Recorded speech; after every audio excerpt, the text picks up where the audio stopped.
बिस्मिल्लाहिर्रहमानिर्रहीम। शुरू अल्लाह पाक के बाबरकत नाम से जो बड़ा मेहरबान नहायत रहम करने वाला है। एम के एन स्पीक्स के मौजूद ख़वातीन व हज़रात, अस्सलाम वालेकुम। मोहतरम नाज़रीन गिरामी, एक दफ़ा का जिक्र है, किसी गांव में एक लकड़हारा अपनी बीवी और 2 बच्चों के साथ रहता था। वो बहुत गरीब आदमी था। वो जंगल से लकड़ियाँ काट कर फ़रोख्त करता। जिस दिन इसे खुश्क लकड़ियाँ मिल जाती तो वो इन्हें बेचता और अपने लिए कुछ खाने की अशिया ख़रीद लेता। लेकिन बड़ी मुश्किलों से इसके अखराजात पूरे होते। लकड़हारे की बीवी अपनी गुर्बत से बहुत तंग आ चुकी थी और आए दिन इनका आपस में लड़ाई झगड़ा होता रहता। जिस दिन लकड़हारे को जंगल से खुश्क लकड़ियाँ ना मिलती तो इसे बीवी बच्चों समेत भूखे पेट ही सोना पड़ता था। एक दिन जंगल की तरफ जाते हुए उसे एक घर नजर आया। वो दबे पांव उस घर में चला गया। वो घर बहुत आलीशान था। हर चीज़ नुमाया और साफ शफाफ दिख रही थी। इतना साफ सुथरा घर इसने कभी देखा तक नहीं था। जब इसने घर में नज़र दौड़ाई तो इसे घर में कोई इंसान नजर न आया।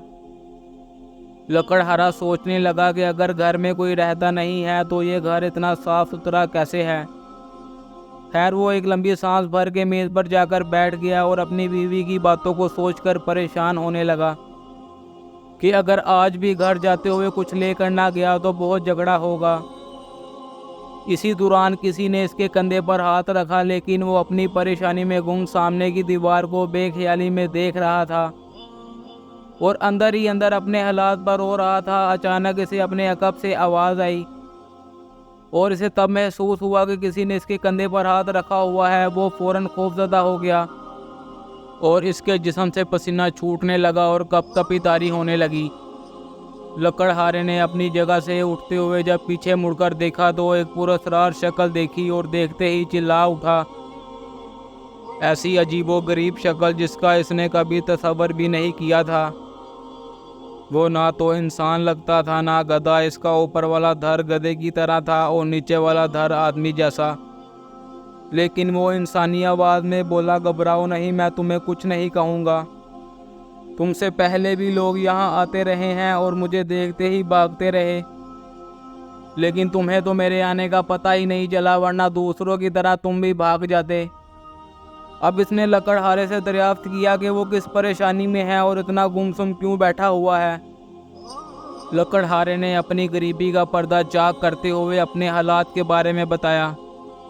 वो पुरअसरार मुजस्सम सब कुछ सुनने के बाद बोला कि मैं तुम्हारी मदद कर सकता हूँ और तुम्हारी गुर्बत के खात्मे को यकीनी बना सकता हूँ, लेकिन शर्त यह है कि तुम रात को राज रखोगे।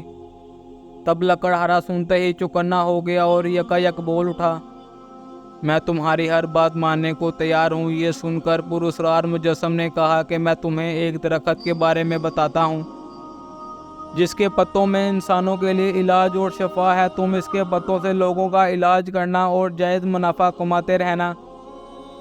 लोगों को शिफा मिलती रहेगी और तुम्हारी गुर्बत का भी खात्मा हो जाएगा। लेकिन तुम्हें मुझसे ये अहद करना होगा कि तुम इलाज के बहुत कम पैसे लिया करोगे। गरीबों और बेसहारा लोगों का तो मुफ्त इलाज करोगे। लकड़हारे ने इस बात का भी अहद कर लिया। लकड़हारे की अहद के बाद इस पुरअसरार मुजस्सम ने इस दरख्त की शनाख्त करवाई और फ़ौरन गायब हो गया। लकड़हारा कुछ गैर यकीनी कैफियत में इस दरख्त के पत्ते इकट्ठे करने लगा और इसके साथ बताई हुई दिगर जड़ी बूटियाँ भी जमा करके घर की तरफ पलटा। जब वो घर पहुंचा तो आज फिर उसके पास खाने पीने की अशिया मौजूद नहीं थी, जिसे देखते ही इसकी खड़ूस बीवी इस पर बरसना शुरू हो गई और हस्बे मामूल इसको बातें सुनाने लगी। लकड़हारे ने जड़ी बूटियाँ एक तरफ रखते हुए बान की बनी चारपाई पर एक लम्हे के लिए बैठ गया। बीवी बातें सुनाते हुए पूछने लगी, ये कैसी जड़ी बूटियाँ इकट्ठा कर लाए हो, इनका क्या करोगे। लकड़हारा बीवी की बातें सुनी अनसुनी करते हुए जड़ी बूटियाँ कूटने लगा। दूसरे दिन सुबह सवेरे वो दुआएं लेकर बाजार की तरफ चला गया और आवाज़ें लगाने लगा कि हर किस्म के मर्ज़ की दवा मौजूद है। हर नए पुराने मर्ज़ का शर्तिया इलाज किया जाता है। अपना मर्ज़ बताएं, मुझसे दुआ लें और शफा याब हो जाएं। लोग इसकी आवाज़ सुनकर हंसने लगे और इसका मजाक उड़ाने लगे, लेकिन लकड़हारा अपनी आवाज़ें निकालता रहा। जिसे सुनकर एक औरत रोती हुई अपनी बेटी समेत इसके पास आई और कहने लगी कि इसकी बेटी पेट दर्द की वजह से मरे जा रही है। इसका दर्द किसी दवा से ठीक नहीं हुआ। लकड़हारे ने इस औरत से कहा कि मेरी दुआ अपनी बेटी को खिला दो, वो सेहतयाब हो जाएगी। इस औरत ने कहा, इसका इलाज तो बड़े बड़े हकीम भी करने से कासर रहे, तुम्हारी दुआ क्या काम करेगी। लकड़हारे ने बड़े पुरतमाद तरीके से इस बच्ची को पानी के साथ दुआ खिला दी। वो देखते ही देखते बच्ची का दर्द गायब हो गया। ये देखकर वो बुढ़िया बहुत खुश हुई और बहुत हैरान भी। ये सारा माजरा देखने कुछ लोग भी इकट्ठे हो गए। बुढ़िया ने लकड़हारे से दुआ की कीमत पूछी तो लकड़हारे ने कहा, सिर्फ 3 रुपये। बुढ़िया को और बाकी तमाम लोगों को इस दुआ की इतनी कम कीमत सुनकर बहुत ताज्जुब हुआ और बुढ़िया ने शुक्रिया के साथ 3 रुपये अदा कर दिए। लोगों में इसका चर्चा आम हो गया। जोग दर जोग मरीज आते और सस्ता इलाज करवाते और बाकी लोगों में चर्चा आम होता चला गया। जूं जूं लकड़हारे की दुआ मशहूर होती गई, लोग ज़्यादा आने लगे। लकड़हारा रोज़ाना वक़्त निकाल कर जंगल जाता और हस्बे ज़रूरत इसी दरख्त के पत्ते और दिगर जड़ी बूटियाँ लाता और घर में पीसकर दुआ तैयार करने के बाद मरीजों का इलाज करता। देखते ही देखते लकड़हारा अमीर होने लगा और अब तो गरीब लोगों की माली इमदाद भी करने लगा। एक रोज़ एक नौजवान लकड़हारे के पास दुआ लेने आया। लकड़हारे ने हस्बे मामूल बहुत कम कीमत पर इसे दुआ दी। वो आदमी बहुत खुश हुआ और पूछने लगा कि तुमने मुझे पहचाना। लकड़हारा इसे गौर से देखने लगा लेकिन इसे पहचान नहीं पाया और कहने लगा, नहीं, मैं नहीं जानता, आप कौन हो। इस आदमी ने मुस्कुराते हुए कहा, मैं वही आदमी हूँ जिसने तुम्हें इस दरख्त से मुतारिफ करवाया था, जिसकी तुम आज दुआ बनाकर बेचते हो। वो मज़ीद बोला कि मैं बहुत खुश हूँ कि तुमने ईमानदारी से इस काम को शुरू किया है और लोगों से पैसे भी कम लेते हो। लकड़हारा हैरान था, इसकी तो अजीबोगरीब शक्ल थी और आज आम इंसान जैसा नज़र आता है। लकड़हारे ने दरियाफ्त किया कि पहली मुलाकात में आपकी शक्ल डरावनी क्यों थी। वो आदमी हंसने लगा और बताने लगा कि वो दरअसल जन्नत नगर का शहजादा है।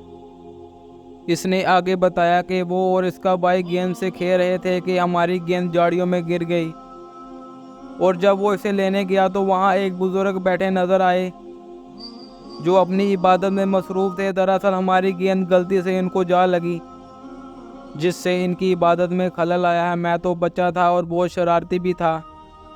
गेंद लेने गया और इन बुज़ुर्गों की नागवारी पे बदतमीज़ी से पेश आया और साथ ही इन्हें ठोकर भी मार दी, जिसकी वजह से बुज़ुर्गों ने मुझे बद्दुआ दी और मेरी शक्ल बिगड़ गई। शक्ल बिगड़ने के बाद मैं इंतहाई परेशानी की आलम में इनसे माफ़ी तलब करने लगा, लेकिन बुज़ुर्ग इंसान ने एक शर्त रखी कि इसका हल तभी मुमकिन है कि तुम अच्छाई बांटते रहो और मखलूक तुमसे राज़ी रहे और कोई ऐसा अच्छा काम करो जिससे मखलूक को फ़ायदा हो। मुझे इस दरख्त के बारे में बताया और साथ ये भी बताया कि इसमें हर बीमारी के लिए शफा है। कोई इंसान मेरे करीब भी नहीं आता था मैं ये अच्छा काम करके अपनी सज़ा का मदावा कर सकूं। जो भी मुझे देखता देखकर भाग जाता। मैं इस सज़ा की कैद में बरसों गुजार दिए, तब जाकर तुमसे मेरी मुलाकात हुई और यूँ तुम्हारी ईमानदारी की वजह से इस बद्दुआ का असर ख़त्म हुआ और दोबारा मेरी इंसानी शक्ल बहाल हुई। इसके साथ ही वो बोला कि अब मुझे इजाज़त दो और ये कहकर रुखसत हो गया। लकड़हारा अपनी ईमानदारी की वजह से अमीर तर होता गया और लोगों का बहुत कम पैसों में इलाज करता रहा और ऐशो इशरत इसके पाँव चूमने लगी। तब से लकड़हारे की बीवी भी लकड़हारे के साथ खुशी से रहने लगी और इसको इज्जत से पुकारने लगी। अब तक के लिए इतना ही मोहतरम अजीज़ दोस्तों। उम्मीद करता हूँ आप सबको आज की ये वीडियो अच्छी लगी होगी। मज़ीद अच्छी वीडियोस देखने के लिए मेरे चैनल को लाइक, सब्सक्राइब और बेल आइकन को प्रेस करना मत भूलिएगा। इसके साथ ही इजाज़त चाहूँगा। अल्लाह हाफिज़।